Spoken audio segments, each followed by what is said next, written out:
So, you're planning a move to Italy. How exciting. But then comes that one big question, right? What about all your stuff? The Italian customs process for your household goods can feel like this massive, unpredictable hurdle. Well, in this explainer, we're going to break it all down, show you exactly how to navigate it, and make it a smooth, stress-free part of your move. Yeah, this is the question, isn't it? The one that can keep you up at night. It feels like you're playing some high-stakes guessing game. But here's the thing, it really doesn't have to be. The key isn't some secret list of forbidden items. It's all about understanding the story your shipment tells. And this is the fundamental shift in thinking you need to make.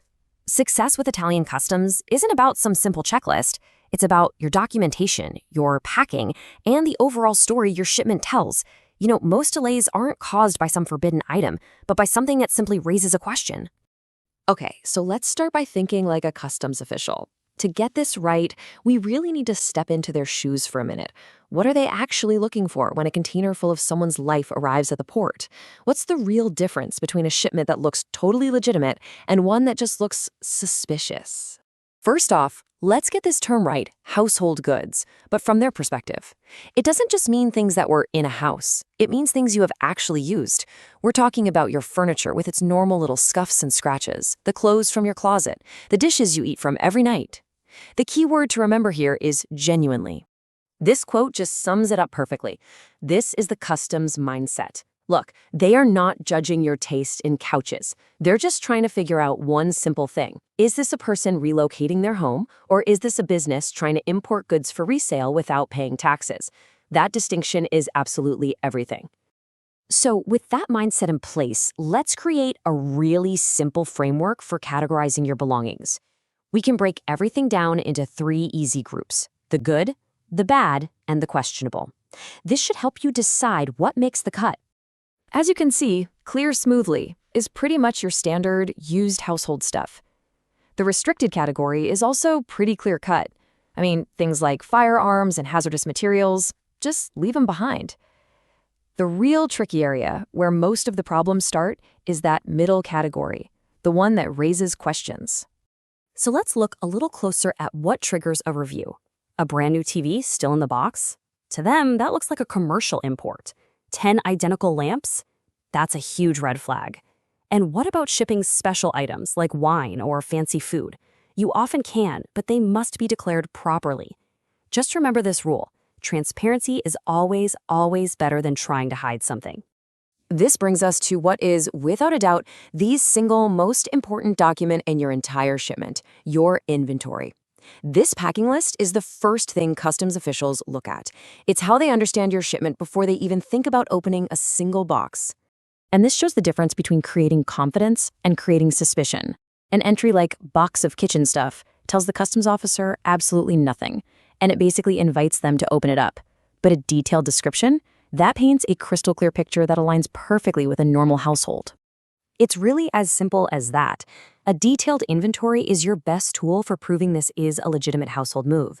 This is why professional movers are so meticulous about documentation. It's not just paperwork, it's a crucial part of the strategy. All right, let's tackle something that often surprises people and can have some major financial consequences: the difference between shipping used goods and shipping new items. And the difference is stark. Your used goods, the things that have been part of your life for a while, are generally eligible for duty-free entry. But new items, especially those you bought right before you move, well, that's a whole different story. They can be treated as commercial imports, and that means they could be subject to some pretty significant taxes and duties. So what are the actual risks here? First, you could get hit with Italy's value-added tax, or VAT, plus other import duties. Second, customs might demand receipts to prove how much everything is worth. And maybe worst of all, a dispute over a few new things can hold up your entire shipment. Frankly, it's often way smarter and cheaper to just buy new things after you arrive. Okay, so we've covered the mindset, the item categories, and the common pitfalls. Now let's put it all together. Here is a simple decision framework you can use when you're deciding what stays and what goes. Here it is, 4 easy steps. Step 1, prioritize. Ship what's essential to your daily life: your bed, your clothes, your favorite kitchen stuff. Step 2, be selective. You've got to be a little ruthless with things you rarely use. Is it really worth the space and the potential hassle? Step 3. Avoid risks. If an item feels a little questionable, it probably is. Just leave it behind. And finally, step 4. See the whole picture. Step back and ask that single, most important question. Does the entire shipment, when you look at it as a whole, tell the consistent story of a real household relocation? If it's filled with used, personal, and really well-documented items, you are on the right track. That's the story that leads to a smooth clearance.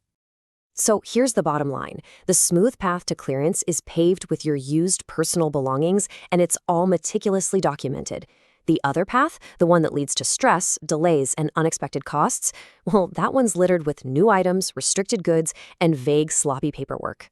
Ultimately, you are the author of this story. From the moment you start packing to the day your inventory is finalized, every single decision you make contributes to the narrative that customs will see. So the question to leave you with is this: what story will your shipment tell?